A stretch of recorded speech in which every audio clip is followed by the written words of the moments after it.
This is second point. Market often work efficiently. The invisible hand. First is the meaning of invisible hand. Coined by classical economist Adam Smith in his book An Inquiry into the Nature and Causes of Wealth of Nations, 1776, book 4, chapter 2, page number 30. तो Adam Smith ने अपनी book में 1776 में जो book आई थी ये point दिया था invisible hand. Adam Smith was a British economist, philosopher and author, moral philosopher, pioneer of political economy, also known as the father of economics or the father of capitalism. Smith wrote two classic works, The Theory of Moral Sentiments in 1759 and An Inquiry into Nature and Causes of Wealth of Nations, also known as Wealth of Nations in short, in 1776. The Wealth of Nations is considered as the first modern work of economics. तो Adam Smith ने ये जो term दी है, the invisible hand refers to an unseen mechanism. एक ऐसा ये mechanism है, tool है, that maintains equilibrium between the supply of and demand for resources, जो इक्विलिब्रियम बनाकर रखता है. एंड मार्केट है ये मेनली.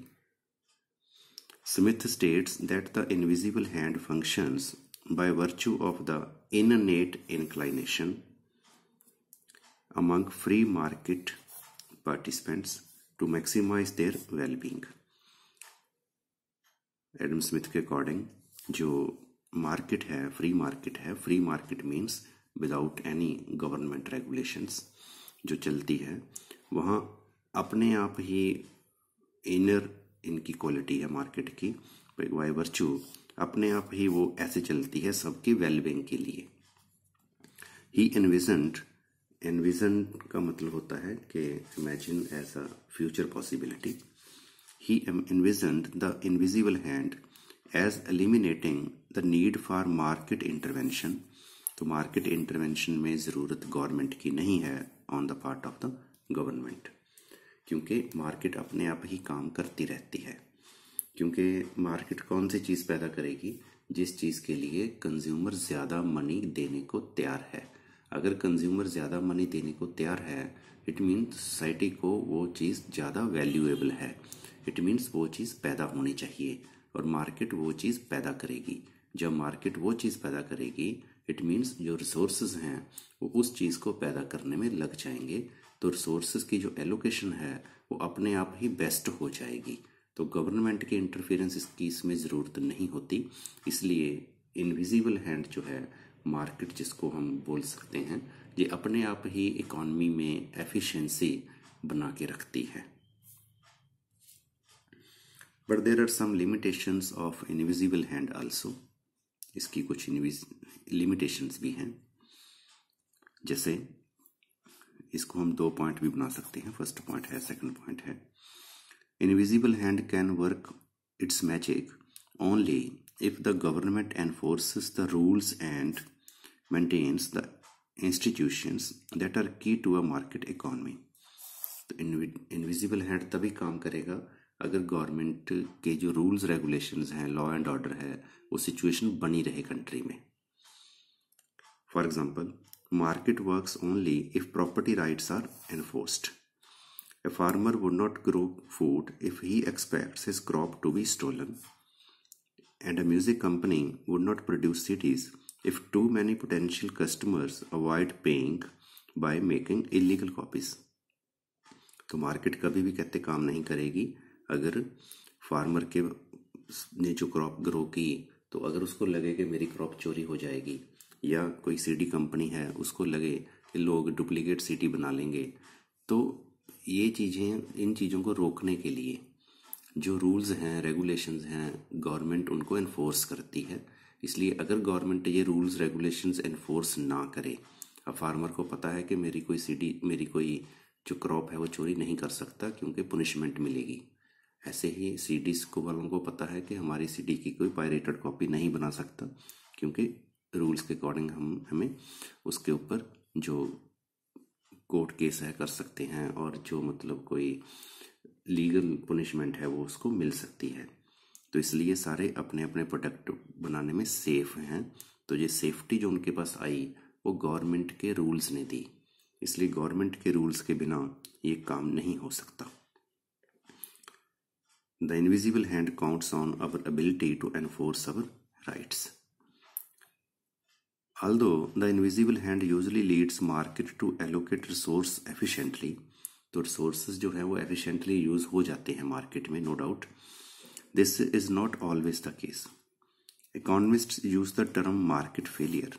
तो मार्केट फेलियर भी एक पॉइंट है, इसके बारे में हम अलग से वीडियो बनाएंगे।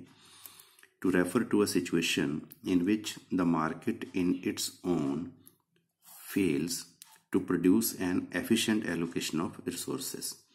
मतलब अपने आप ही मार्केट जो है वो फेल हो जाती है रिसोर्सेज को एफिशिएंटली एलोकेट करने के लिए, अपने आप, बिना किसी के इंटरफेरेंस के। If we know that there are market failures, अगर मार्केट फेलियर्स हों, those markets do not always lead to most efficient outcome, तो उसमें बढ़िया आउटकम फिर नहीं होगी। मार्केट फेलियर का मतलब क्या है, मैं ब्रीफली आपको यहाँ एक लाइन में अगर बताऊँ। सपोज करो हम मोटरसाइकिल के ऊपर कोई साइलेंसर ऐसा लगा लेते हैं जो ज़्यादा आवाज़ करे, जैसे लोग अक्सर लगा लेते हैं हूटर टाइप। तो हूटर की डिमांड अगर ज़्यादा होगी तो जो प्रोड्यूसर है वो हूटर को पैदा करेगा, बट जो हूटर लगाना मोटरसाइकिल के ऊपर, इट मीन्स कहाँ पे लगाते हैं हम, साइलेंसर के ऊपर। साइलेंसर का मतलब है साइलेंस कर देना, आवाज़ को कम कर देना। तो उसकी क्वालिटी आपने ख़त्म कर दी, आपने उसको डी साइलेंसर बना दिया, आवाज़ वाला बना दिया। तो सोसाइटी के लिए वो नुकसानदायक है, नॉइस पोल्यूशन है। इसलिए मार्केट एफिशिएंसी लेके आए ये ज़रूरी नहीं होता। अगर ऐसी सी एक्सटर्नलिटीज़, नेगेटिव एक्सटर्नलिटीज़ मार्केट में हों तो इसी को मार्केट फेलियर कहते हैं। डिटेल में इसके लिए हम अलग से वीडियो बनाएंगे, उसमें आप देख सकते हैं। A second failure of the invisible hand comes when there are spillovers or externalities outside the marketplace। जैसे मैंने आपको बताया, अगर एक्सटर्नलिटीज हों, spreading into another area, spill over means अगर और भी उसके इफेक्ट पड़ते हों, जैसे मोटरसाइकिल के ऊपर साइलेंसर में कुछ ज़्यादा शोर वाली चीज़ लगाना, इट मीन्स दूसरे को परेशान करना, इट मीन्स दूसरे के ऊपर उसका इफेक्ट होना।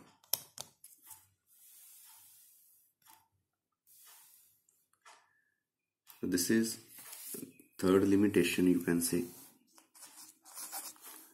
The invisible hand may also fail to ensure that economic prosperity is distributed equitably. तो इक्विटी नहीं बताता इनविजिबल हैंड, क्योंकि इनविजिबल हैंड के अकॉर्डिंग हमने क्या देखा, वही चीज़ पैदा करनी है जिसकी मार्केट में डिमांड है। तो मार्केट में अगर रिच लोगों की चीज़ें कंजम्पशन वाली डिमांड में है, तो वही चीज़ें पैदा होती रहेंगी, पुअर की कंजम्पशन वाली चीज़ें पैदा नहीं होंगी। तो उस हिसाब से फिर जो इक्विटी है वो नहीं आएगी मार्केट में। A market economy rewards people according to their ability to produce things that other people are willing to pay for. तो वही चीज़ें मार्केट बनाएगी जिसके लिए लोग पे करने को तैयार हैं।